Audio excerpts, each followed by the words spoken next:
Hey guys, thanks for dropping in. Great to have you with us. You are going to be so inspired, you're going to be encouraged, you're going to be upskilled on how to handle this disruption that we are all currently facing. Our church decided to partner with our charity Love This City and Mastery Global, Hank and Nicole, to help us get our head in the game with what's going on here. The reality is this disruption is not going away anytime soon. So you can either waste it and you can get angry about it and you'll end up coming out bitter, or you can actually see it as a gift, do something in this time, and you can come out better. I'm going to assume that if you're here, you want to get better. So without any further ado, I'm going to hand you to Hank and Nicole so we can get our heads in the game. All right, good evening, everybody. Welcome. Hi, everyone. Welcome. So I'm Hank, and I'm Nicole. And we're Mastery Global. And what we'd like to do is tonight we want to just share some information with you. You know, obviously as coaches and business coaches, we've been watching what's been going on, and one of our specialities is emotional intelligence, and we feel that we have something that we need to tell you, and that's why we're here tonight. So, we're going to be talking to you about how to keep your head in uncertain times. And obviously, everyone's heard the statements, we live in unprecedented times and everyone's going through this. But let me assure you, there is no expert currently in how to get through this. We're simply just going to share with you some strategies that we've experienced in our 14 years in business and helping people to truly get through some uncertain times in their lives. So, Hank, take us away. I think the only thing that's unprecedented is how many times we've said unprecedented in like one sentence. It's just crazy. So I'd love to just start off, and we're going to be on for about 40 to 45 minutes, and we're obviously going to be making a recording of this so you can share it with your friends, people who weren't able to get on now. We really want to get to as many people as possible. Nicole and I have a passion for emotional intelligence, and talking to our emotional intelligence partners, it's vitally important that we address some of the things that we're going to talk to you about tonight.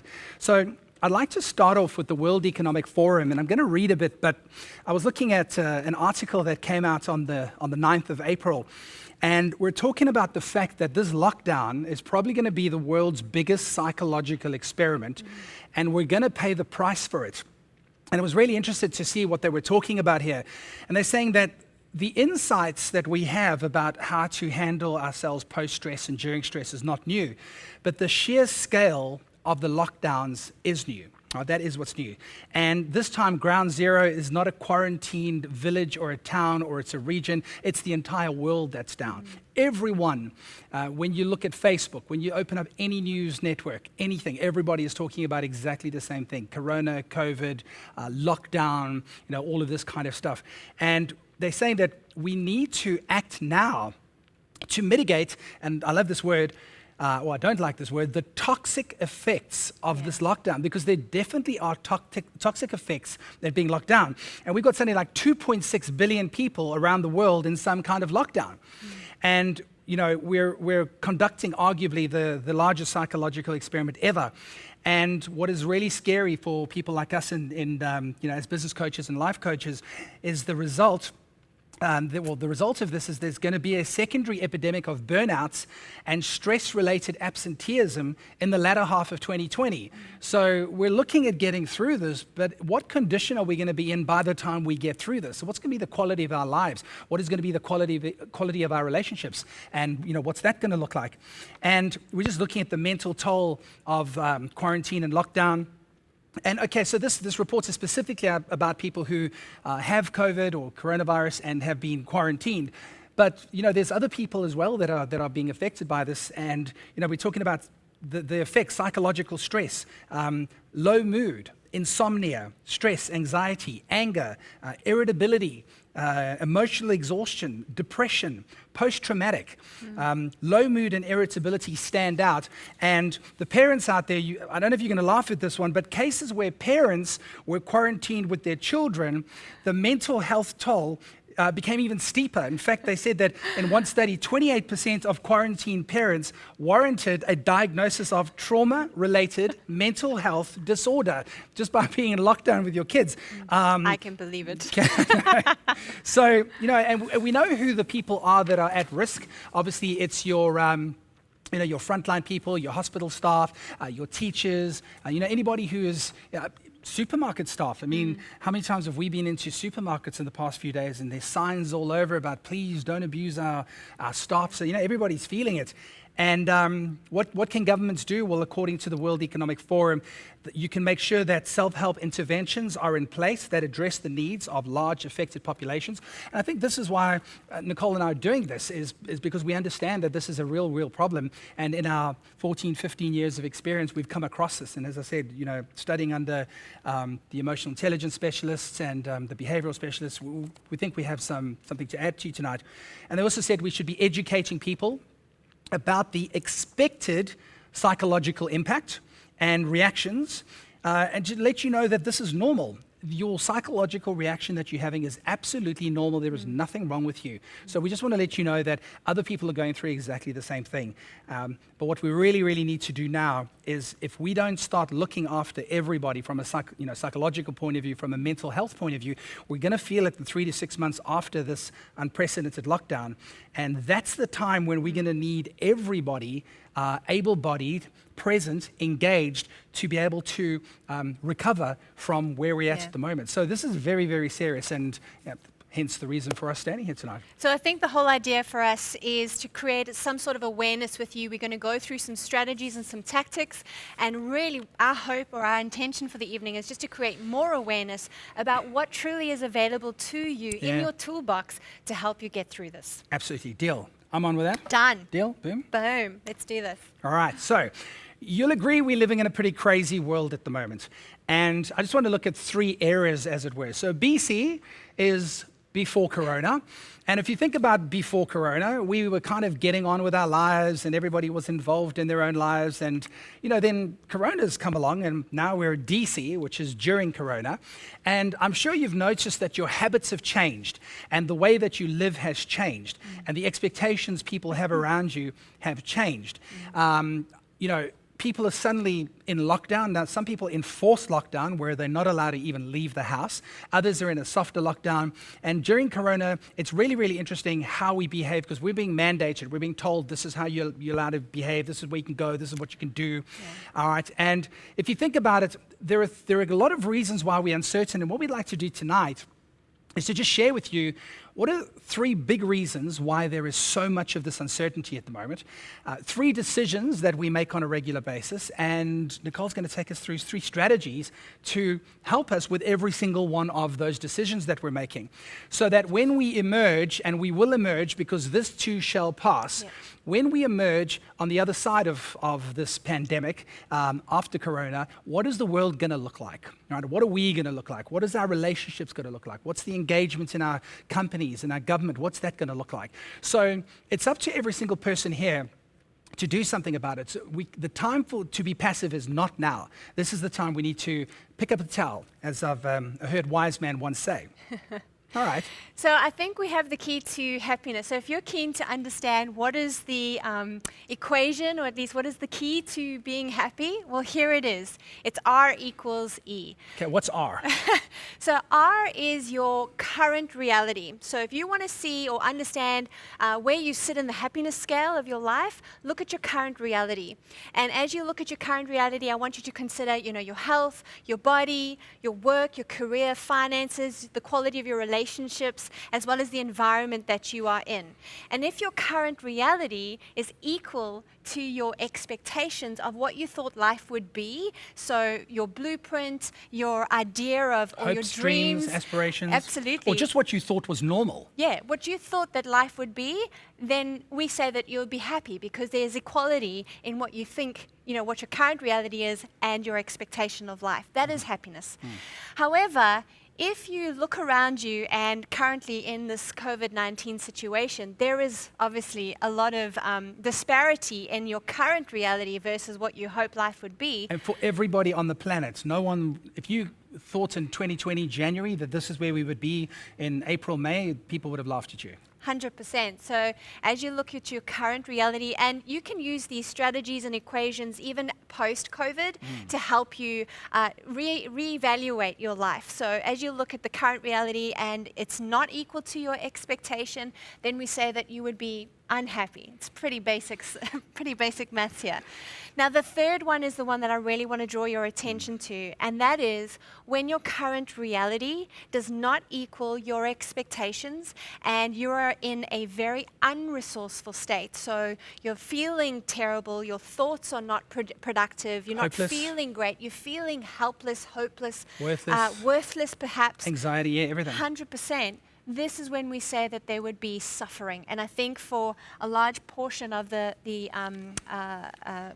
population that we live in, this is probably your current reality. So what's interesting about this is your brain deals with two things. It deals with the known and the unknown. And your current reality is your known, right? So your brain knows what this is, okay? And you form an image of yourself. So what happens when you form an image of yourself and all of a sudden you either can't live up to it or you try to live? What happens when you form an image of yourself? So this is called homeostasis, and we all have created an image of ourselves that we believe to be true.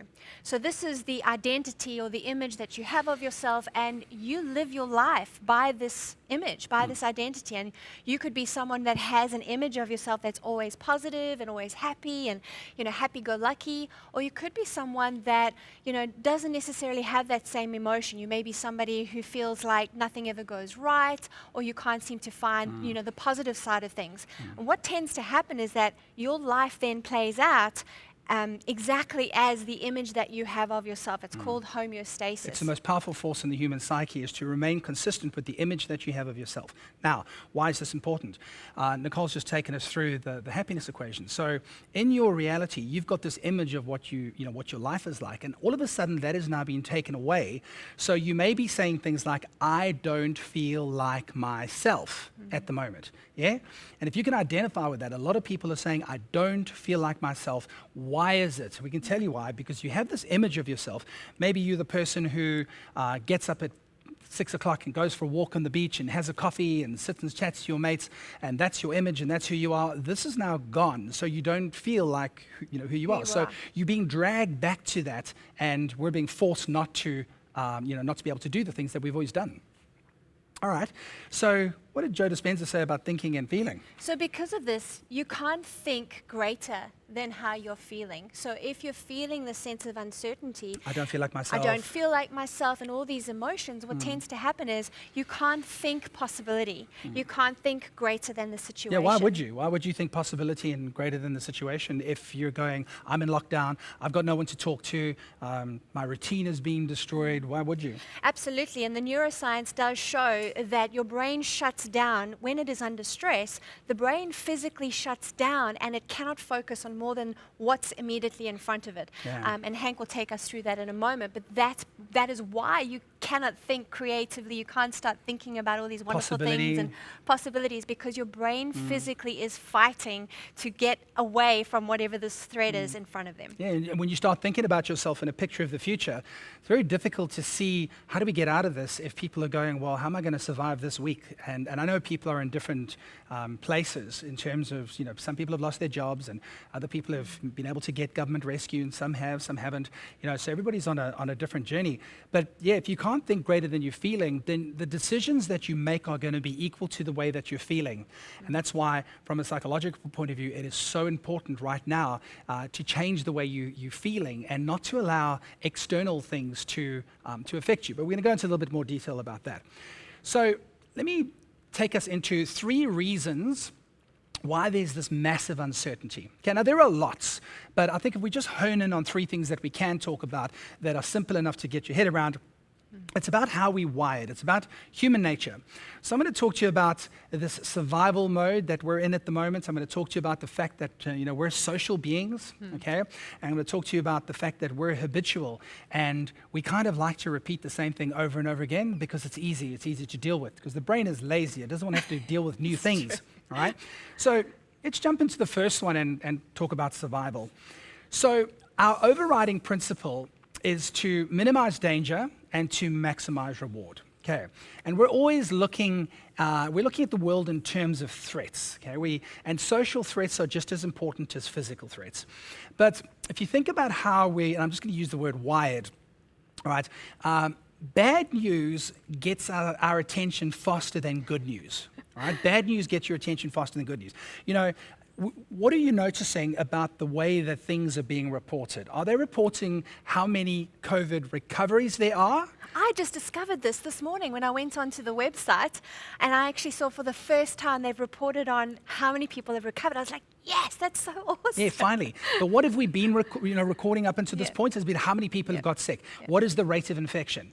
Now, something's going to flip, all right? So when this thing starts getting over, it's going to flip, and watch the media suddenly change direction and go for how many people are recovering, because we're probably not going to want to hear about how many people are sick anymore, all right? So let's just use an example. And everyone's got a new phone at some stage, and so I'm just going to use an iPhone as a Because it's the best. Because it's the best, no? All right.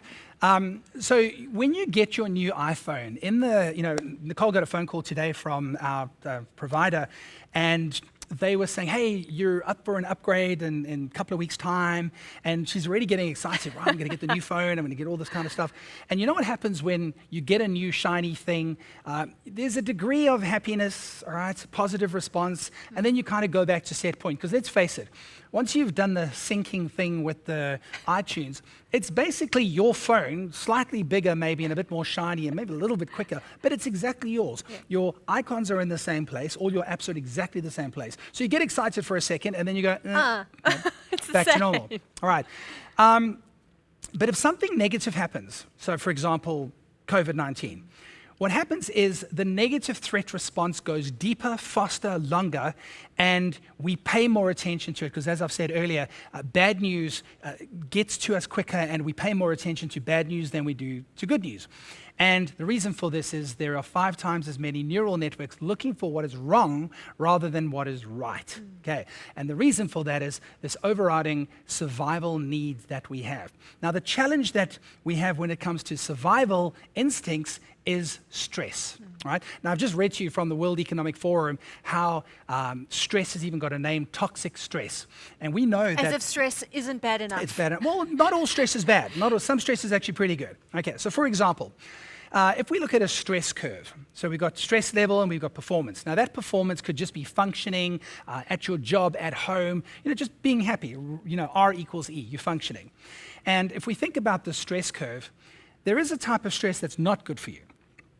2 types of stress that's not good to you. And funny enough, they're on either side of the bell curve, like one standard deviation or whatever it happens to be. So if nothing is happening in your life, all right, if you laid back, if you're inactive for too long, then there's too little stress. And you end up having something called underload or rust out. Believe it or not, if you don't do anything, eventually you could just get bored. In fact, we've just got off a phone call with a client of ours in Germany who was talking about the fact that, when she was in a corporate, she was just bored. So she would create drama for herself so that she could get that excitement. Mm-hmm. Then there's normal type of stress. So normal type of stress is optimum. Right? And this is when you've got enough cortisol in your bloodstream, enough adrenaline. You're paying attention to stuff. Yeah, you're active. You're looking around. What's happening? So that's a good kind of stress. Then we hit this fatigue point, and we start going over into like exhaustion. And this is too much stress. And this is when we start to go into overload. And the final kind of stress that is definitely not good for you in a long, sustained manner is burnout, right? And these are survival emotions. And I'm going to talk to you a bit about survival emotions in a moment and tell you which ones, or Nico, you're going to tell us which ones those specifically are. And then finally, people break down. Now, the challenge, Nicole's already said that from a stress point of view, what happens is the brain shuts down. So what it does is it focuses on 3 things. It focuses on, number 1, your body, number 2, the environment, and number 3, time. Now, if you think about the gazelle eating grass on the plains of Africa when being chased by a lion, as soon as she gets away, or while it's happening, she's going, let me get this body out of this environment as quickly as possible. And then once she's free, she starts to relax, and all of her, her blood goes back to normal in terms of cortisol, yeah, absolutely. chemicals. The chemicals actually start to come back to set point. normal. Right. Now, with us as human beings, this doesn't happen. And we are constantly being bombarded with all these negative messages and lockdown and scarcity mentality. I mean, who remembers the toilet paper scarcity? It was ridiculous. Right? We were in Woolies today, and there was just loads of toilet paper everywhere. And I was like, oh, what a difference. Well, what's it moved to now? No eggs or something? I think so. Anyway. I'm not sure. So, when we're in the stressful, toxic, stressed environment, what we know from epigenetics is that toxic thinking can actually affect your health. And what is the one thing everybody's talking about at the moment? Your immune system. Yeah? So when your body is under stress, you are directly affecting your immune system. If you want to get sick, never mind COVID, anything, have a low immune system. Right? And it comes down to the quality of your thinking. It changes the shape of your brain. It changes the shape of your DNA. And if you look, I think I was looking the other day from the Heart Math Institute, something like 75 to 90% or 98% of all illnesses are thought-related, toxic thought-related, Yeah. stress-related. Yeah? So the quicker you can become more aware of those thoughts, those toxic thoughts that are going Yeah. through your mind, the quicker you can catch yourself and stop those, neural networks or neural pathways firing off and wiring together to become that new identity. Yeah. Because you really do have an amazing, or at least an incredible opportunity here to either form another identity of yourself, or to, upgrade. improve or upgrade An your upgrade. identity in Yeah. this current situation by really becoming aware of the thoughts that you're having, because your brain can actually change shape and neuroplasticity. affect the way that your body functions. Yeah. So it's extremely important. And I like that idea about upgrading. If I spoke about before Corona, what were people like? And now during Corona, there are pockets of excellence, pockets of people reaching out, pockets of people doing some amazing things. If you have a look at what Love the City is doing, I mean, they are piling up cars with food and giving it to the needy. What a wonderful opportunity, to positively affect mankind. And I think that's what's so exciting. So that's going to be our challenge to you: is what do you do during Corona that people remember you in a positive light after Corona?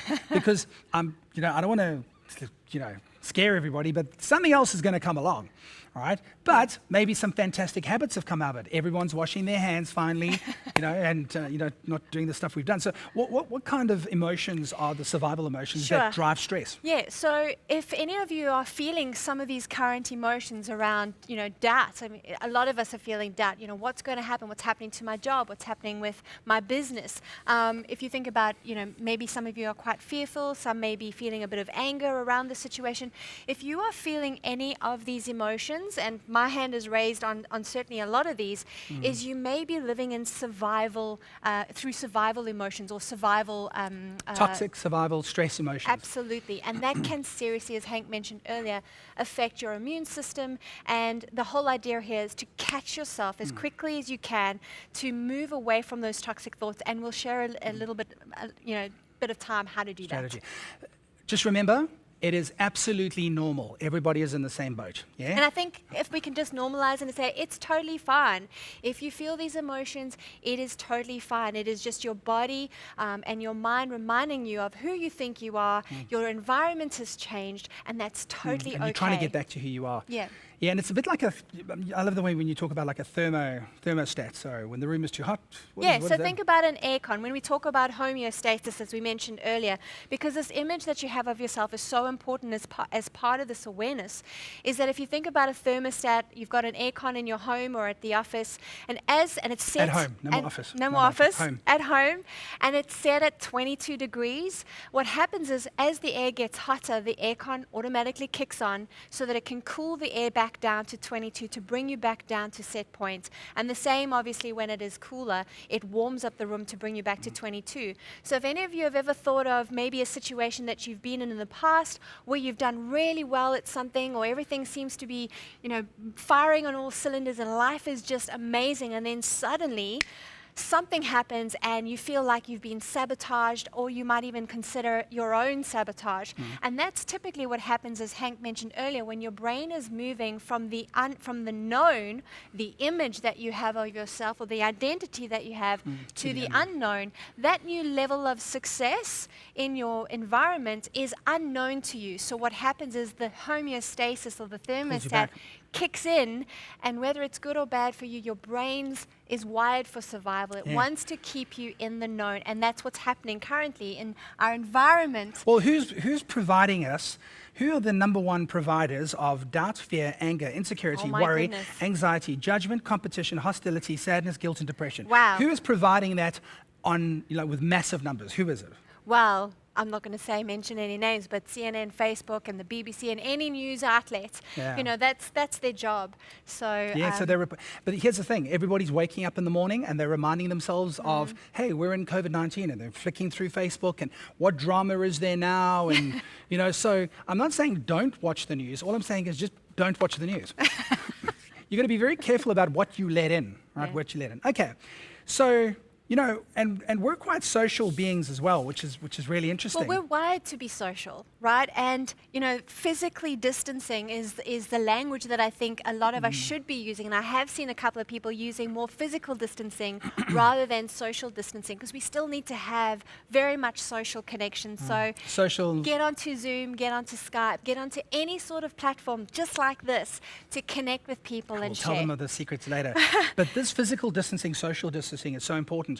I first heard the difference between social and physical distancing. I first heard that from the headmaster at Hillcrest, who was saying, no, we're not going to socially distance, we will physically distance, right? But we need to be social. And And social is Yeah. one of it's the single most reliable source for our emotional health and well-being. So that's also Yeah. another reason why you're probably not feeling like yourself, or you're feeling a sense of Yeah. uncertainty. And I think what was exciting for me is that the psychologists all agreed with him to say, yeah, social distancing, stop using the word social distancing and start using the word physical distancing, but we need to be more social. So I think he got that spot on, and that was about a month ago he was talking about it. So, the third, thing that's happening is obviously we're not able to be social at the moment, so we don't feel like ourselves, and a lot of people are being forced into their homes and they can't go anywhere, so that social aspect of our lives is disappeared, and that's why we've got to actually up the volume. We've got to amplify. Yeah. Okay, so let's talk about the fact that we are habitual. And what is a habit? A habit is a redundant set of behaviors, something that we do so often that it just gets repeated over and over again, and we don't even The think known, about it. The right? known, yeah. And I wanted to show you, and this is from the work of Charles Duhigg. I just want to show you what happens and how a habit is formed, and why this is potentially tricky for us at the moment. Excuse me. So there's a cue in your life. There's a cue, something that happens, and it fires off a habit loop. All right. So what I'm talking to you about now is a habit loop. So that cue could be your location. All right, so it could be an emotion that you have. Other people could fire off a habit, the last action, and let's just use time as an example. So let's say it's 3 o'clock, and what is the normal habit loop at about 3 o'clock in most organizations? The routine is it's time for Coffee time. Coffee time. So we go off and we grab a coffee and Or a smoko for or some. a smoko for some people. All right, but maybe not. But this is, yeah. Yeah, that's the Sweet. idea. Yeah. You grab your coffee, and then what is the reward? The reward is being social. Now, we're wired to be social. So at the end of the day, Come it's on, not let's about... go get a coffee. Let's And go you- get a coffee, and you try and round up everybody. Are you coming? You coming? And you actually, if you work in a big corporate, any company, you'll know the person, that guy, that girl who's always ready for a walk and talk. And you have this reward, and it's social, and so this thing happens every single day. Now, for a lot of you who were at work and are now no longer at work, 3 o'clock comes along, boom, there it is. You'll go get yourself a cup of coffee, but there's no reward because there's no one to be social with. Yeah. And we get a shot of dopamine. Which is a feel-good drug. Feel-good drug. We get a shot of dopamine just before that reward happens. Now what's happening is there is no reward. We can't be social. We can't come down to the junction, and grab a cup of coffee and sit around and, hang out with friends and family. You can't do that. So now we start craving it. And the more we crave it, the more stress we feel. And as we start feeling the stress, So the cycle continues. Yeah. Because dopamine becomes addictive because it's a feel-good drug. Yeah. Everyone wants to feel good, right? Everybody wants to feel good. Everybody wants to feel good. So as soon as you can't have that reward, your body starts already looking for that dopamine hit, which it doesn't have, which leads to the craving, which leads to, again, that restlessness and that uncertainty and those survival emotions. Yeah, so the thing is that the takeaway from this is you've really got to pay attention to the habits that you're forming now, right? It's funny, but it's not. We've been watching on Facebook and stuff, and people saying, well, what time is happy hour? Is it like 3 o'clock? Is it too early to have a glass of wine at 7 in the morning? Should I get out of my PJs? And change into my PJs For for the the evening. Yeah. When you're ironing clothes, just iron the front because you don't have to worry about the back because it's on Zoom. So, people are forming some really strange behaviors. And you got to be very careful about the behaviors that you do form during this time because it's going to be, as the psychologists are saying, after Corona, we're going to have this lag of this behavior that we're going to have to suddenly change. And we're not going back to normal. So people are saying, I just want things to go back to normal. Maybe reevaluate what was normal for you and was it working for you? Were you in the R Was it serving the world? Yeah. Was it in the R equals E equation? So Where was think it? about what is your normal that you're craving and what is the new identity potentially that you can create in a time such as this. All right. So here's the second part. We're going to talk about 3 decisions that you're making. So I hope that's clear. We'll wrap it up again at the end. But so far, what do we know? We know that we're wired for survival. We know that we're very social, right? And we know that we're creatures of habit. And that world, our known world, has been somewhat taken away. And we now have a new norm. And we've got to figure out what that looks like because not only are we going to get through this, but what does it look like when we get through this?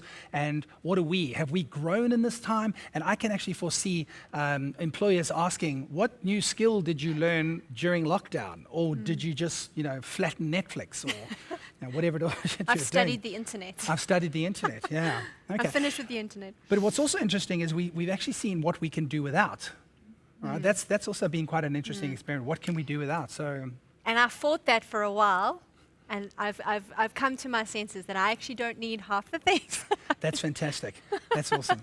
Alrighty, so let's go look at 3 decisions that we're making constantly and 3 strategies to overcome those. So the 3 decisions that we're constantly making, we're going to talk about what you focus on, what does it mean, and the actions that you take. So, there's a link. So the 3 decisions that we make on a day-to-day basis, and if you want to test this out, think about your day-to-day. There are 3 links that we make all the time is what are we thinking? And when we're thinking, how are we feeling about those thoughts or that situation? And then what do we do about it? So there's this thinking, feeling, doing loop. It becomes a habit, as Hank was saying. Yeah. We think a certain thought or we think about a certain person, we feel a certain way about that. And then we do a certain and then action. we behave a way that would be, aligned Commensurate to with that, yeah. those thoughts and those So feelings. there's a link between thinking, feeling, doing, and then between feeling, doing, thinking, and between doing, feeling, thinking. So you know what it feels like. If you don't feel great about something, what's the quality of your decisions? Not fantastic, right? So what are the 3 decisions? Well, the 3 decisions then is as you think about a thing, you've got to really catch yourself and think about the things that you've been thinking about. Catch yourself Because- thinking about thinking. Yeah, catch yourself thinking about thinking because that's where your focus currently is. So again, it's about awareness. Quality of your thinking. Quality of your thinking. What are you currently focusing on all of the time? Because what you focus on will then determine what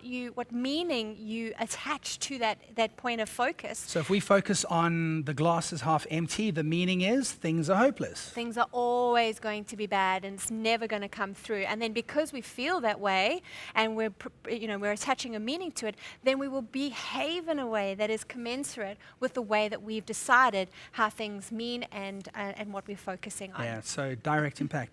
So just to sum up then, control your focus, decide what the meaning is, and then take massive action, right? Because there's this loop and this is perfectly normal. And Okay. again, it comes back to when you control your focus, we spoke about it earlier, catch yourself the minute you start to feel these survival emotions of anger, doubt, fear.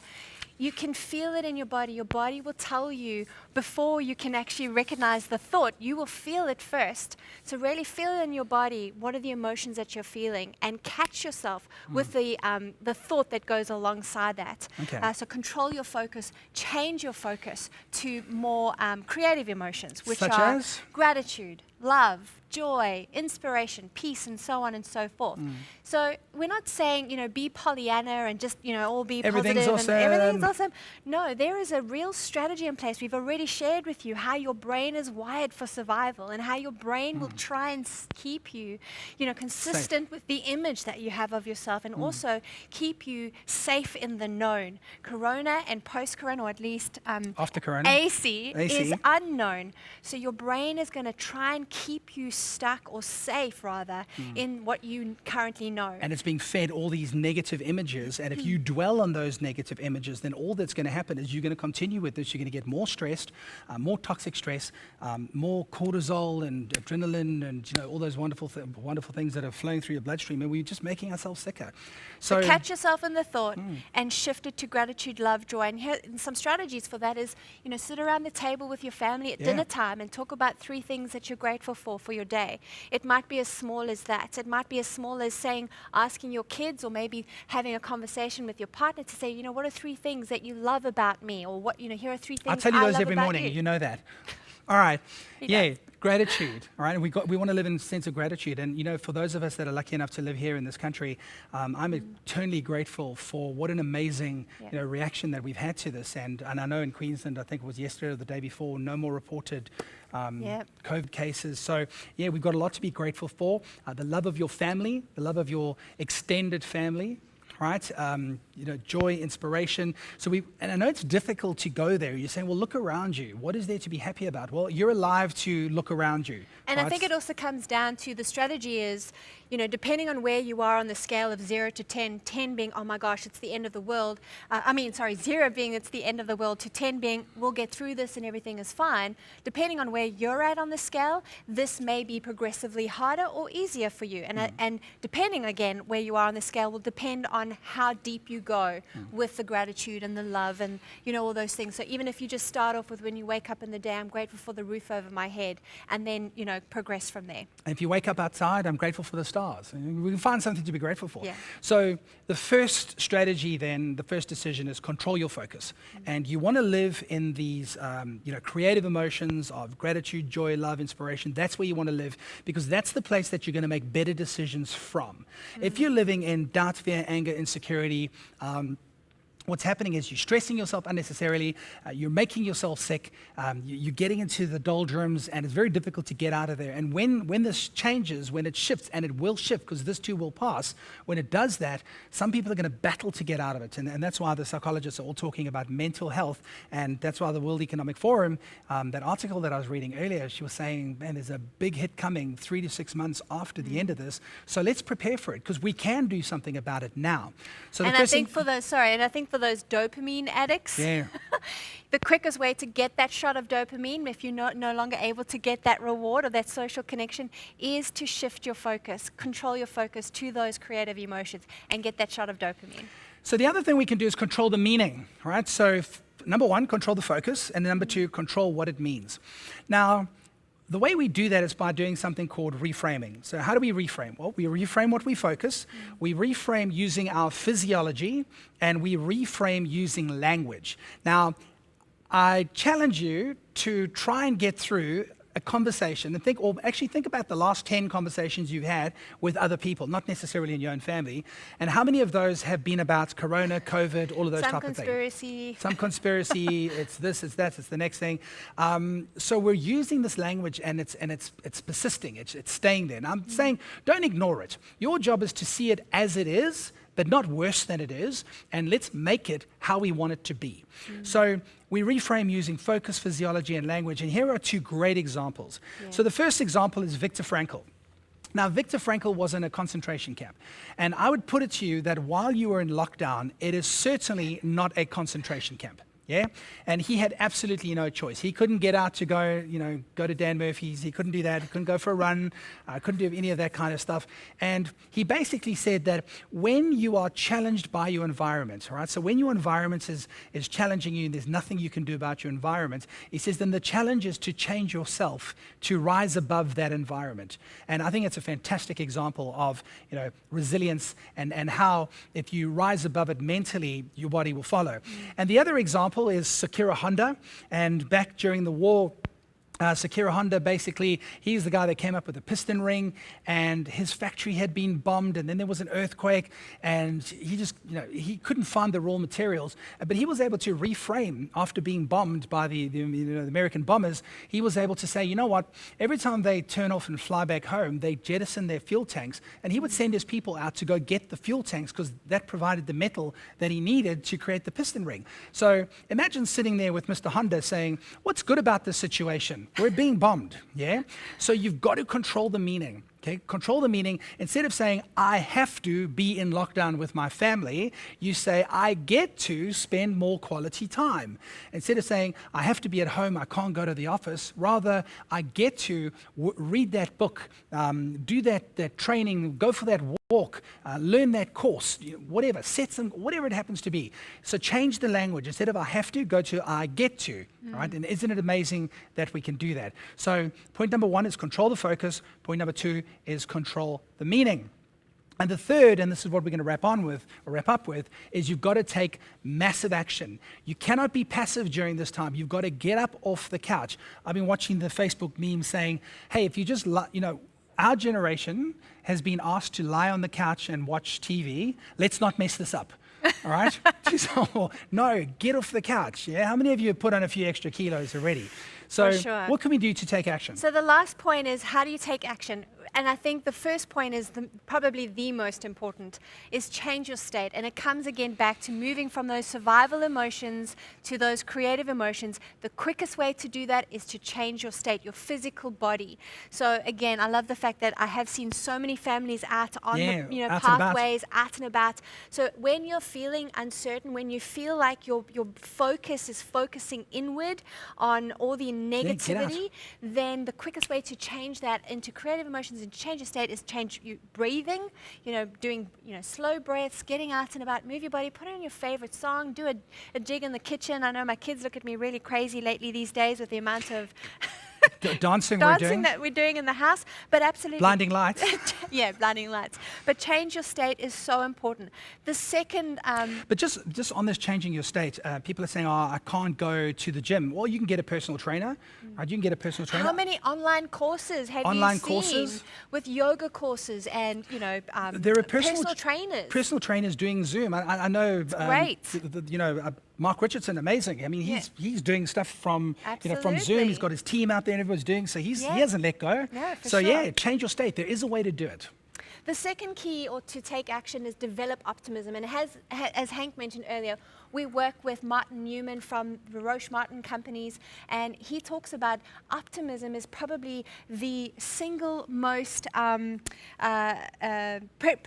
predictor of resilience, emotional resilience. And developing optimism is all about it's a skill. it is a skill. It's about sensing opportunities. It's about seeing beyond the now and seeing over the horizon of what is coming. Yeah. But thirdly, in developing optimism, the thing that I love the most is finding that deep sense of courage that you can get through and fight. We'll get what's through this. going on. We got through Ebola. We got through SARS. We got through Spanish flu. The bubonic plague, we've got through it. This too shall pass. Yeah. And the optimism that they talk about is not Pollyanna, everything is awesome, but rather, no, there is a way if we're committed and we're going to work together. We've got some very smart people that are all getting together. We'll solve this. But again, it comes back to some of the strategies that Hank's already shared with you as a reframing, the language that you use, your physiology, all those things to help you develop that sense of optimism and change the language. You want to create a sense of certainty? If you haven't set goals, now's your opportunity. Get your family together, set some goals, create some certainty, routine, yes, right? Progress. Absolutely. If you're feeling uncertain, there's a lot of people that don't feel that they're in control of their current, the current environment. I would suggest, what are the small things that you can control in your environment? Little victories. And progress, even one step in the right direction, can help you feel a sense of certainty and happiness. Yeah, 1 is greater than 0. So now's an opportunity. In our business, we've got loads of people saying, hey, we've got time off. We can focus on our goals. Let's set goals as a family. So what are those things you can do? You want to create that routine. I love when the kids were at home doing their homeschooling, that they had to get up and put their uniform on and brush their teeth. That's and get certainty, their right? Certainty, because they know how they feel when they're in their uniform. Right? That's how it goes. So create certainty. Show empathy. Empathy is a massive skill that's needed, and it's part of being a leader in our businesses and for our people and for our families is to be able to show empathy. Shift your attention onto the task at hand. Don't get overwhelmed with all sorts of other things. Be social. Yeah, Get be out there social. and connect with people. That's our next and one. the last thing is serve. Serve. I love this saying, when you're feeling helpless, help someone, Yeah. and I can promise you will feel so much better for it. Yeah, and I love the, show empathy. So what is empathy? Understand how other people are feeling. And if you're feeling that way, here's the trick. Don't get together and have a pity party. Get together and talk about opportunities. So what are the things we're going to do? Because that leads into developing your optimism. Optimism. I was watching on Facebook, there's some people in the vicinity whose kids have got birthdays coming up or having birthdays. And the kids are standing out on the road and cars are driving past and hooting and, Waving and so we're finding these pockets of optimism and pockets of hope. And I'm going to say this is what we need to amplify. Amplify the hope. Do not amplify the negativity because it's not good for us. And this last one, serve, I love that. And, we talk about Love the City. Aren't they just amazing how they've been serving everybody and Yeah. the food trucks and all of that? And a very wise man, and I don't want to mention any names, but Kevin Thomas once said that you need to pick up a towel and you get to serve, right? So you want to serve, and if you're feeling bad, if you're feeling, serve, right? Because it'll change your state, and there's nothing like a sense of gratitude. And here's the thing, when you serve somebody else, you forget about your own drama.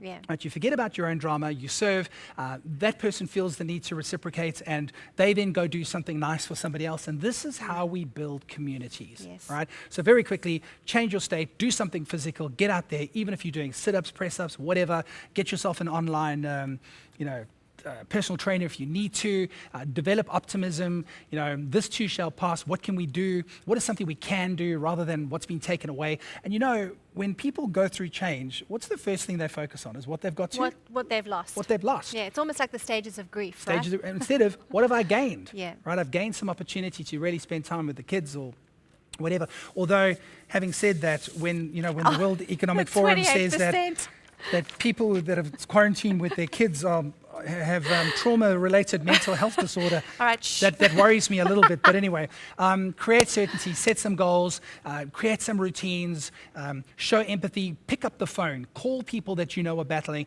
And if you just say, hey, I'm just checking in with you, are you okay? If you're not okay, please give me a call and then, serve. All right, and then finally, The world needs your leadership. all right, your Now. leadership now is the time to step up. Now is the time to show that you are a leader. And now's the time to be the positive example to your kids and to the people around you. Because when we get through this, which we will, what is that going to look like? You decide what that's going to look like because that power is in your hands. All right, so from Nicole, And from Hank? thank you very much. We hope you've enjoyed this 40 or so minutes that we spent together. I don't know how we're Happy going to do to take questions, questions, how we're going to do that, but for specific- we'll figure it out.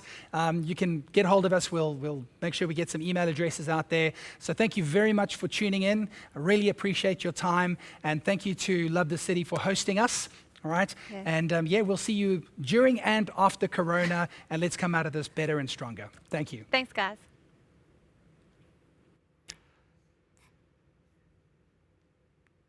Thanks, Hank and Nicole. I think you're going to have to agree that was a very, very rich session. Some of the things that spoke to me very clearly was you can't think greater than you feel, and you need to change your state. You can't just sit around. It's like you got to do something about it. And as Hank and Nicole said, we got some people that can actually help you do exercise classes online. Lindsay has RetroFit, and that's something she does 80s aerobics, and Mark has Fighting Fitness Arena, and he does stuff for the guys as well. So take advantage. There's things that you can do, and you got to reframe this. You got to stop using the term, well, I have to. That was so important because I find myself dropping every so often going, I have to. Well, no, I get to have this space so I can reinvent myself. I can reframe things, and I can come out of this better. So I hope that you will spend time going back over this. You'll be able to see these links again, and I know you're thinking about someone now that you said, man, I wish they'd have heard this. Well, you'll be able to watch this again at your own leisure and then forward it to someone else.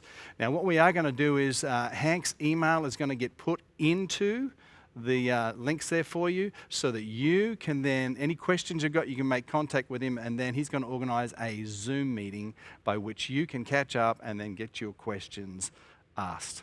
So thank you for being with us, and I hope you've had a good time tonight. And our church meets at 9 a.m. We stream our service, and this weekend it's going to be about Anzac Day, about different levels of sacrifice. And please, if you've got people in your world that are struggling, that need help, that need support, our charity, Love the City, is well positioned to be able to help. So on behalf of Hank and Nicole and Mastery Global and our church and Love the City, it's been great having you with us, and we'll see you on the next great adventure. Bless you.